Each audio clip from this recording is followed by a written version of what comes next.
Le monde bouge et l'économie africaine aussi. Mesdames, Messieurs, merci de prendre une fois encore le rendez-vous de l'économie sur Sika. Voici tout de suite le sommaire. D'après le dernier indice Mo Ibrahim rendu public en octobre, les pays d'Afrique centrale se font distancer par ceux d'Afrique occidentale en matière de gouvernance ou d'économie. La Banque africaine de développement entend investir 132 millions de dollars au profit du plan Maroc vert, un programme de renforcement de la productivité du secteur agricole. Et puis, après une première incursion dans l'économie nigériane en 2006 dans le secteur portuaire, Bolloré Logistique veut construire un chemin de fer jusqu'à Lagos, la capitale économique. Voilà pour les titres, bienvenue à tous. D'après le dernier indice Mo Ibrahim rendu public en ce mois d'octobre, les pays d'Afrique centrale se font distancer par le reste du continent et notamment par ceux d'Afrique occidentale, que ce soit en matière de gouvernance ou d'économie. Selon ce rapport, l'Afrique centrale est à la fois la région qui enregistre le score le plus faible et la seule dont le niveau s'est détérioré depuis 2011. Cette dégradation serait notamment due à la présence en Afrique centrale de chefs d'État qui durent au pouvoir près de 3 fois plus que leurs homologues d'Afrique de l'Ouest. Il faut dire que le retour d'une Côte d'Ivoire stable est un élément qui a également favorisé le succès de l'Afrique de l'Ouest. Faisons à présent un tour d'horizon de l'actualité économique sur le continent africain, une balade qui nous amène du Maroc en Tunisie en passant par le Nigeria, le Ghana et le Sénégal. 132 millions de dollars, ainsi se lève le financement que la Banque africaine de développement entend mettre au profit du plan Maroc vert. Ce financement s'inscrit dans le programme de renforcement de la productivité du secteur agricole du royaume chérifien. Lancé 7 ans plus tôt, le plan Maroc vert est un ambitieux programme devant être exécuté sur 12 ans, soit de 2008 à 2020. Il vise à renforcer la compétitivité du secteur agricole marocain tout en promouvant une croissance économique inclusive. Le financement sera exécuté à partir d'octobre et prendra fin en décembre 2016. Notons qu'en 2014, l'agriculture a représenté 14,6% du PIB marocain et 39% de l'emploi dans le pays. Le groupe nigérian Engas a menacé de réduire 70% de ses exportations de gaz vers le Ghana en raison des impayés accumulés par la compagnie nationale d'électricité ghanéenne. Face à cette situation, le Ghana a dépêché une délégation conduite par le ministre de l'Énergie au Nigeria afin de négocier un accord avec la compagnie énergétique Engas. La dette de la compagnie électrique ghanéenne s'élève à environ 181 millions de dollars. Si la compagnie nigériane venait à mettre sa menace en exécution, cela pourrait entraîner de lourdes conséquences pour le Ghana, qui est déjà confronté à de sévères coupures de courant ayant affecté l'activité économique nationale.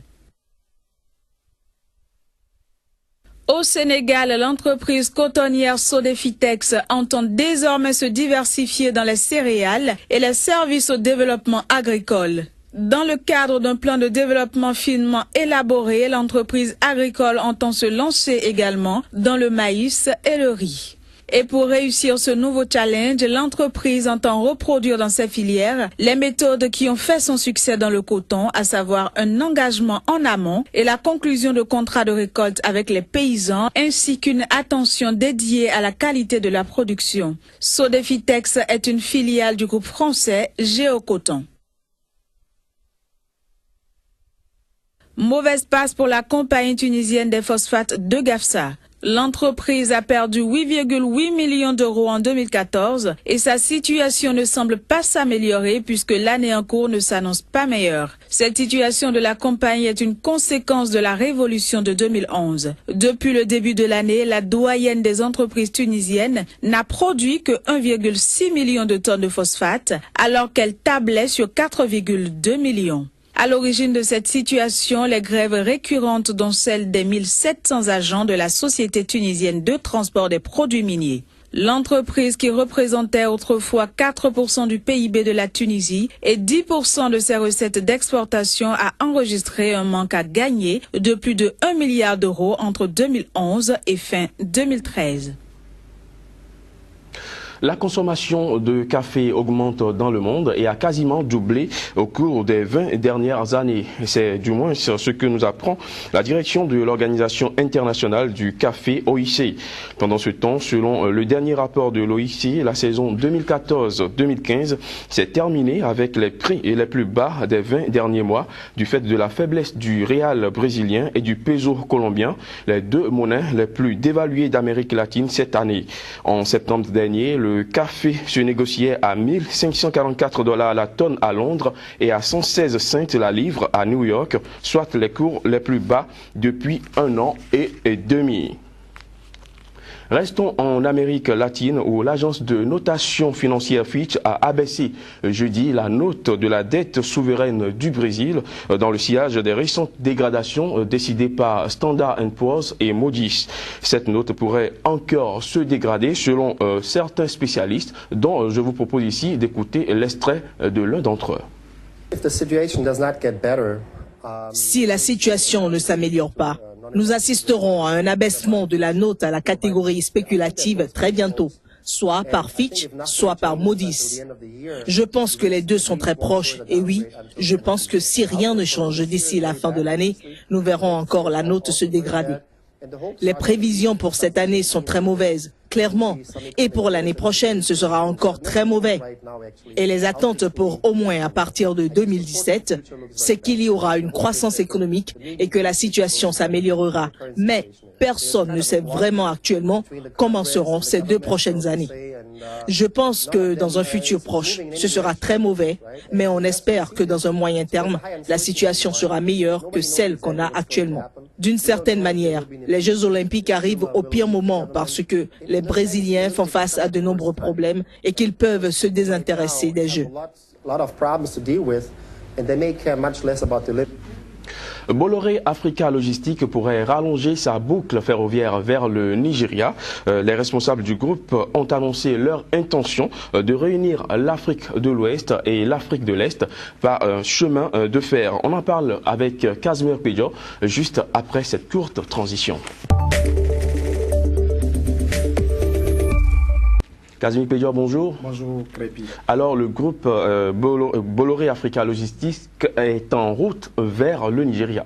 C'est bien ça, le géant français a décidé désormais de taper les portes du Nigeria pour y investir suffisamment et ils ont choisi le chemin de fer pour pouvoir atteindre le Nigeria.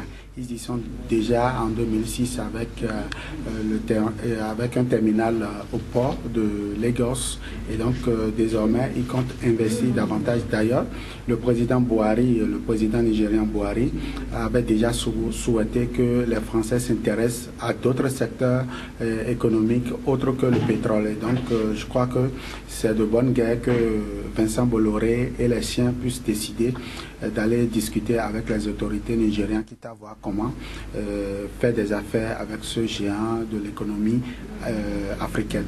Alors, dites-nous déjà, quels pourraient être les avantages de ce rapprochement entre le géant français et le géant de l'Afrique?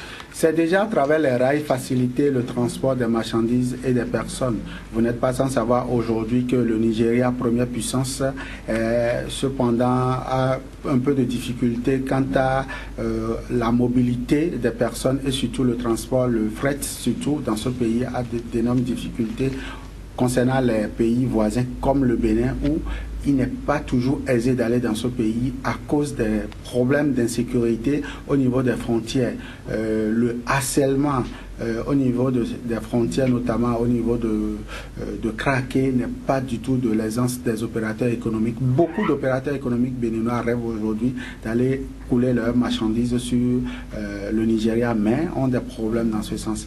Et mieux, avec les rails, ce n'est plus des camions qui vont transporter, mais c'est plutôt une chaîne de transport et forcément, ça va réduire le coût du transport et aussi les tracasseries au niveau de l'AS, au niveau du corridor Cotonou, Lagos, donc forcément, voilà des avantages. Le Nigeria aussi, c'est pas que le Bénin, c'est le Cameroun, c'est aussi le Tchad et c'est le Niger.